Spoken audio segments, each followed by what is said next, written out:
आज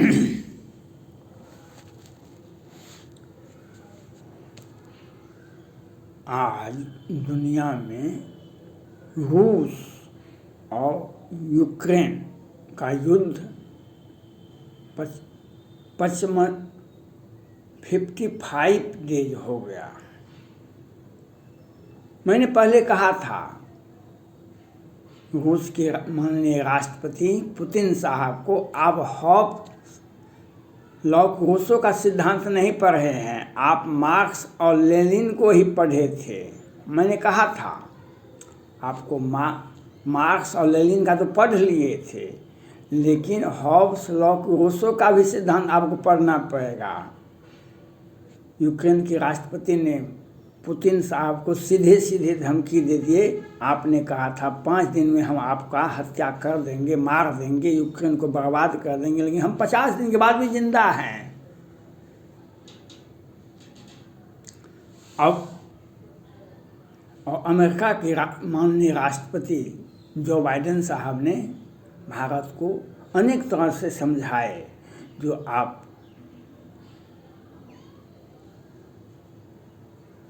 मित्र नाटो देशों का समर्थन कीजिए, यूक्रेन का समर्थन कीजिए, अमेरिका का समर्थन कीजिए, लेकिन माननीय प्रधानमंत्री नरेंद्र मोदी जी ने अपनी परिस्थितियां बताई और रक्षा मंत्री, विदेश मंत्री वहाँ गए और वहाँ के रक्षा मंत्री, अमेरिका के रक्षा मंत्री, अमेरिका के विदेश मंत्री से दोनों स्तर पर बातचीत हुई। फिर ऑनलाइन माननीय प्रधानमंत्री नरेंद्र मोदी जी और जो बाइडेन साहब ने बैठ करके सारे स्थिति पर विचार विमर्श करने के बाद जो बाइडेन साहब ने भी भारत की परिस्थितियां, आंतरिक समस्या, चीन की समस्या, चीन का जो एक उग्रवाद और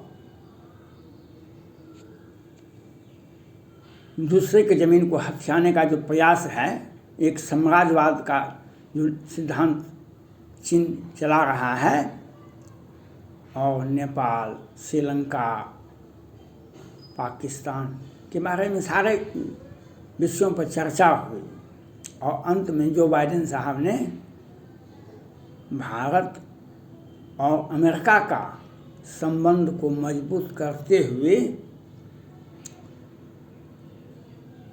सुरक्षा और रक्षा के क्षेत्रों में समझौता भी किए। भारत के हर परिस्थिति को, हर समस्या को उन्होंने देखा और भारत और अमेरिका की रक्षा नीति में एक समझौता भी हुआ, क्योंकि अब चीन तो मौका परस्त देश है। रूस और यूक्रेन में युद्ध हो रहा है, तो युद्ध चल रहा है। यूक्रेन के भी लगभग 20,000 नागरिक सेना मारे गए, तो रूस के भी 20,000 25,000 सैनिक मारे गए।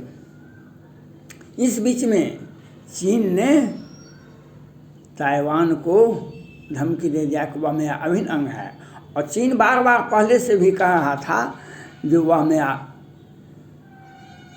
राज्य है, मेरा आंतरिक समस्या है, हमारा आंतरिक देश का, हम अपने संप्रभुता की रक्षा करने के लिए किसी भी हद पर जा सकते हैं। और उनका बहाना बहुत अच्छा है, चीन का बहाना बहुत अच्छा है, और बहुत सारे मीडिया, भारत के भी मीडिया इस बात को बहुत अच्छा से उठाते हैं। ये चीन का समस्या का आंतरिक मामला है, और बहुत सारे देश भी, भारत का मीडिया तो बिकाऊ मीडिया, ये तो इन्हें ज्ञान नहीं है। सोवियत रूस जब था, आज रूस है, सोवियत रूस जब था, उसके कौन कौन से राज्य थे? यूक्रेन उसका राज्य नहीं था।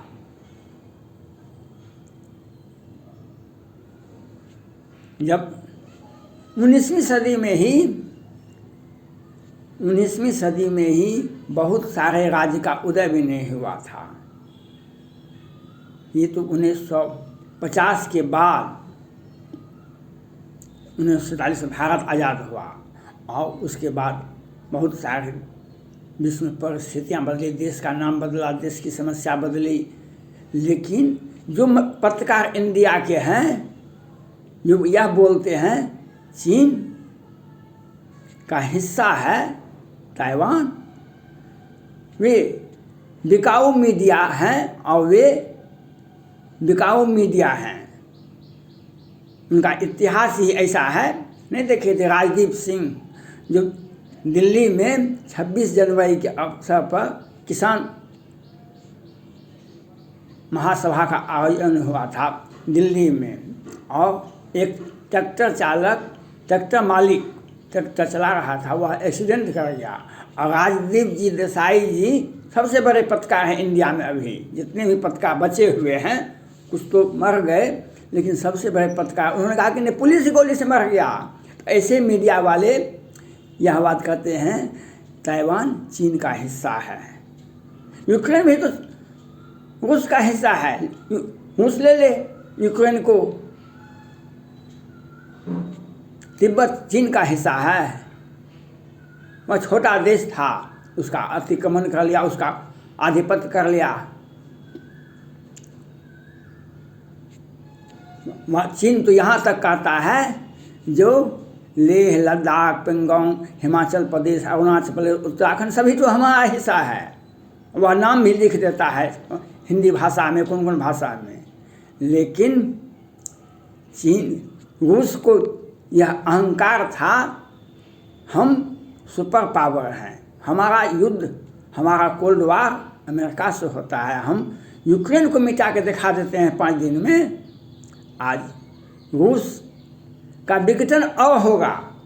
ये सोवियत रूस का था, वह जब क्यूबा से और कोल्ड वार हुआ था तब 90 के दशक में सोवियत रूस से रूस बन गया था, और आगे भी रूस का बिखराव होगा। और ताइवान पर अगर चीन ने हमला किया, ताइवान पर हमला करेगा चीन, लेकिन अमेरिका और क्वाड में 7 देश आते हैं, Bharat, Japan, Australia, France, America, ये सबों में आपसी समझौता हो गया है। अगर चीन ने ताइवान पर हमला किया, चीन ने किसी भी दुनिया किसी भी देश पर हमला किया, तो रूस नहीं है चीन। भारत ने रूस से 1971 में ही समझौता हुआ था, और रूस से हमारा अच्छा संबंध और सभी तरह के संबंध अच्छे हैं, इसलिए हमने यूक्रेन का साथ नहीं दिए। लेकिन अगर चीन ने ताइवान पर हमला किया तो अमेरिका ही नहीं, भारत, फ्रांस, ऑस्ट्रेलिया, जापान सभी चीन पर टूट पड़ेंगे। चीन का जो अहंकार है, चीन में क्या है, वह रूस के हथियार का डुप्लीकेट भंडारण है। रूस के हथियार का डुप्लीकेट भंडारण है, और उसके पास और कुछ भी नहीं है। आज कोरोना महामारी से चीन की आंतरिक जनता, चीन का आंतरिक समस्या को कोरोना ने निगल रहा है। कई संघाई समेत कितने राज्यों में कोरोना विस्फोटक की स्थिति में है, वहाँ की मीडिया नहीं निकालती है, नहीं निकाले, लेकिन वह कहता था कोरोना का इजाद ही वही किया था। और कभी भी नहीं चीन ने स्वीकार किया कि कोरोना से हमारे नागरिक मरे हैं। भले ही स्वीकार नहीं करे, लेकिन कितने लोग मरे, कितने हजार मरे, कितने लाख मरे, वह चीन ही जाने। और चीन वहाँ की जनता का दिमाग भटकाने के लिए ताइवान पर हमला करने के लिए सोच रहा है। चीन को यह समझना पड़ेगा। आप पुतिन साहब के साथ गए कि नहीं गए, यूक्रेन गए कि नहीं गए, गए तो हैं ही, लेकिन आप रूस नहीं हैं, आप चीन हैं। और आपका हथियार जब युद्धाभास होता है विश्व के अनेक देशों में, तो आपका हथियार दिखाई पड़ता है कितना कमज़ोर है। बच्चे का खिलौना जैसे लगता है। बच्चे का खिलौना देखने में बहुत अच्छा लगता है, लेकिन उससे वही चीन का इतिहास होगा। अगर चीन ने ताइवान पर हमला किया तो उसका विघटन भी निश्चित हो जाएगा। विघटन भी निश्चित होगा। जब चीन ने रूस का साथ नहीं दिया तो पुतिन साहब ने कहा तिब्बत खाली करो, तिब्बत खाली करो। भारत को इस बात को उठाना चाहिए, जो रूस के साथ हम आपका साथ दे रहे हैं जिस भी परिस्थिति में, आप इस बात को रूस उठावे, जो चीन को यह कहे कि आप तिब्बत को खाली कीजिए और हम अधिक साथ देंगे। तिब्बत से अगर मामला सुलझ जाता है तो चीन और भारत की दूरी बहुत दूर है, कभी भी युद्ध नहीं होगा। लेकिन तिब्बत पर आधिपत्य कर लेने से भारत की सीमा लगती है और भारत को इस बात का मौका उठाना चाहिए, इस बात को रखना चाहिए पुतिन साहब से, जो आप इस बात को रखें। जो बाइडेन साहब से भी यह अपील करें, जो यूक्रेन का मामला चल रहा है, तिब्बत का मामला क्यों नहीं चल रहा है। ताइवान का मामला उठाया है चीन ने, तो हम भी तिब्बत का मामला उठाएंगे और चीन से और भारत के राष्ट्राध्यक्ष से मेरा अपील है, ताइवान पर अगर चीन ने हमला किया तो आपको क्वाड, अमेरिका, फ्रांस, जापान सभी देशों के साथ मिलकर के एक व्यापक युद्ध नीति अपनानी चाहिए और चीन का कंडोन होना चाहिए। चीन दुनिया के लिए ही, भारत के लिए ही नहीं, दुनिया के लिए एक समस्या बन गई है। वह चीन हिंद महासागर हो या दक्षिण चीन सागर हो, सभी जगह भारत को उससे बहुत फर्क नहीं पड़ता है। लेकिन जिस तरह से मानवता के लिए चीन ने एक कहर बरपाया कोरोना महामारी, और जो बाइडेन साहब से मेरा अपील है, आपने 4 महीने पहले ही कहे थे, आपने पेंटागन को और CIA को आदेश दिए थे कि 90 दिनों के अंदर में हमारे टेबल पर कोरोना महामारी और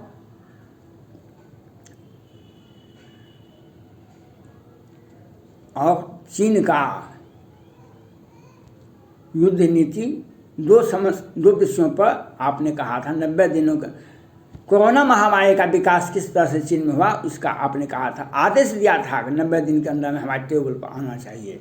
उस फाइल को आपको देखना चाहिए और चीन पर गंभीर और चीन पर उचित कार्रवाई सुरक्षा परिषद संयुक्त राष्ट्र संघ के तहत के नियम के तहत होना चाहिए, जो चीन आगे नहीं बढ़े।